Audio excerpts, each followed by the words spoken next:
Bismillahirrahmanirrahim. Assalamualaikum warahmatullahi wabarakatuh. Waalaikumsalam warahmatullahi wabarakatuh. Gimana kabarnya ibu? Sehat? Ya. Alhamdulillah sehat. Semoga kita semua sehat ya. Perkenalkan, nama saya Baduna Muhammad, pendamping PKH Kabupaten Bekasi, Bu. Ya, di sini saya akan melanjutkan materi yang tadi sudah disampaikan oleh Bapak Awaludin, ya, sebagai pembukaan. Nah, materi selanjutnya nanti yang akan saya sampaikan adalah pengertian penelantaran. Namun sebelum kita masuk materi, kita tepuk semangat dulu biar materi yang kita sampaikan, belajar ini kita lebih semangat lagi. Mari Ibu berharap berdiri. Ya, kita dulu ya.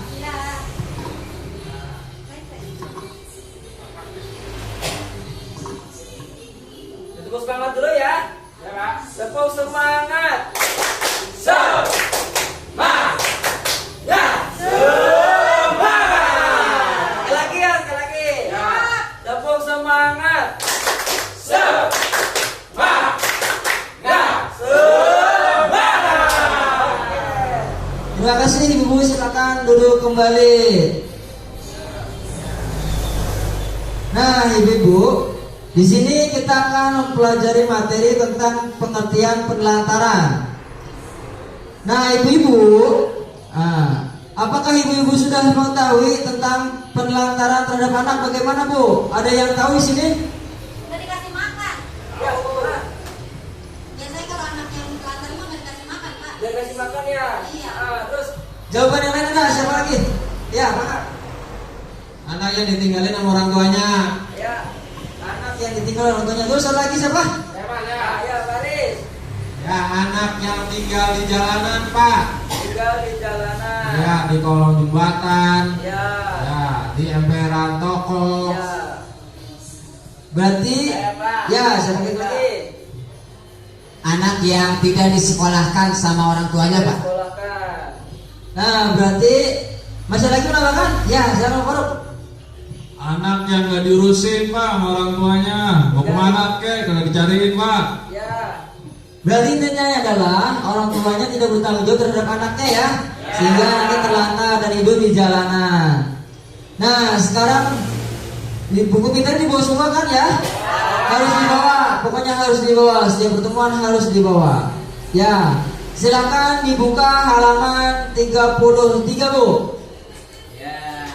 Ya, atau di buku modul lembar kerja 12.1. Nah, di situ ada cerita tentang Tasripin, bocah 12 tahun yang menghidupi adik-adiknya. Sekarang coba siapa yang mau baca, Bu? Saya, Ya, Pak. Pak Masta, silakan dibaca Pak ya, 2 paragraf ya. Oke, Pak. Kisah Tasripin, bocah 12 tahun yang harus menghidupi ketiga adiknya. Di sebuah dusun di desa Gunung Lurah, kecamatan Cilongok, Banyumas, Jawa Tengah, Tasripin 12 tahun harus mencari nafkah untuk menghidupi ketiga adiknya. Dadi 9 tahun, Riyati 7 tahun, dan Daryo 5 tahun. Ayah mereka pergi bekerja di Kalimantan bersama kakak tertuanya, sementara ibunya meninggal akibat tertimbun longsor saat sedang mencari pasir 1 tahun yang lalu. Ketiga adiknya kini sangat mengandalkan Tasripin yang setiap hari harus bekerja di sawah dengan mencangkul, membersihkan sisa-sisa padi, serta menanam padi bersama warga desa pada saat masa tanam. Ya. Terima kasih, Pak Masta. Nah, selanjutnya siapa yang mau baca, Bu? Ya, Bu Hilda, silakan. Lanjutin ya, Pak. Ya, Bu, silakan lanjut. Hampir setiap hari Tasripin mesti pergi ke sawah untuk mencari uang demi menghidupi ketiga adiknya. Kalau berangkat ke sawah jam 7 pagi,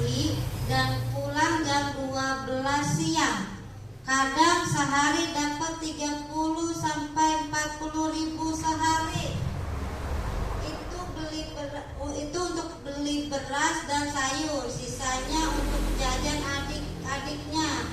Jelas bocah yang telah putus sekolah itu. Pagi sebelum dia berangkat ke sawah, Tasripin harus masak nasi dan sayur untuk adik-adiknya.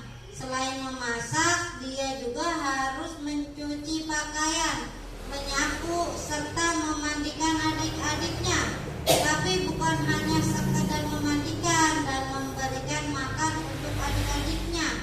Dia pun bertanggung jawab terhadap akhlak adik-adiknya dengan mengajak adik-adiknya sholat dan ngaji di musola depan rumahnya. Ya. Nah, terima kasih Ibu ya. Nah, itulah cerita Tasripin, bocah usia 12 tahun yang harus menghidupi ketiga adik-adiknya. Nah, karena ibu-ibu sudah membacakan cerita di sini, kita berikan aplaus dulu ya dengan menepukkan tepuk hebat. Nah, bangun ya ibu-ibu ya. Semuanya bangun, kita berdiri. Ya. Tepuk hebat. Hebat, hebat.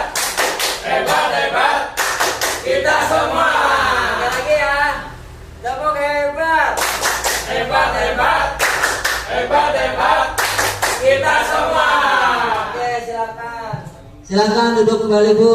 Nah, berdasarkan kisah di atas, kita dapat menyimpulkan bahwa, nah di sini kita lihat lagi Bu nih sumber ceritanya.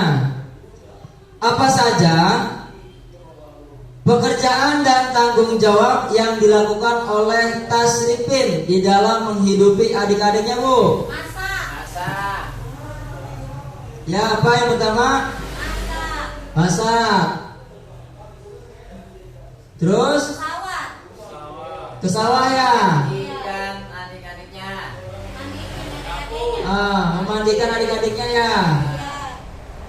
Banyak keponakan adiknya. Antar sholat ngaji Pak. Mencangkul Bu ya. Iya mencampur iya. Mencangkul di sawah. Nyapu. Menyapu. Antar ke musola Pak. Sama ngaji. Mengantar ngaji ya.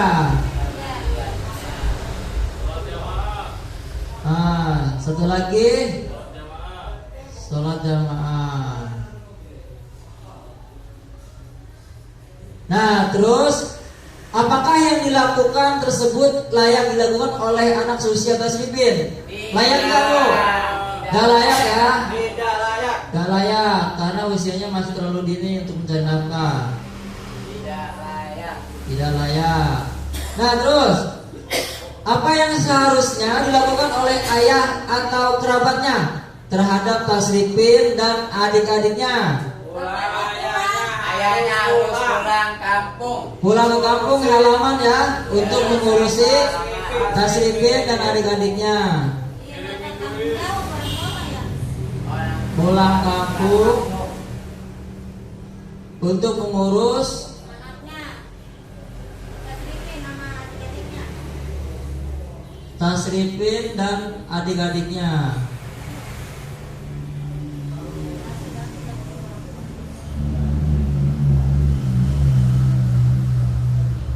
Nah, nih Bu ya. Ya, ini dikasih cerita yang ada dalam masalah tadi, dalam kasus tadi.